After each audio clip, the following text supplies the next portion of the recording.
Hey guys, and welcome back to the channel How to Guide. In this tutorial, we're gonna look at how to transfer your Netflix profile. Now let's begin. On any browser of your choice, simply type netflix.com and hit on enter right now. Now this is the homepage of Netflix. As you can see, I have already logged into my account. In case you have not, do log in right now. Now let's look at how to transfer our profile. At the top right, here's your profile icon right here.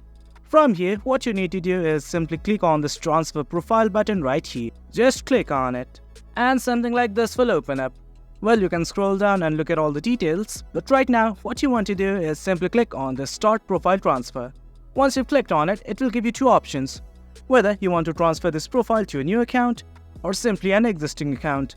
You can choose whichever one you wish. Once you're satisfied, click on Next. Now it's going to redirect you to a page like this. What you want to do is simply scroll down and enter the email address and password of your new account.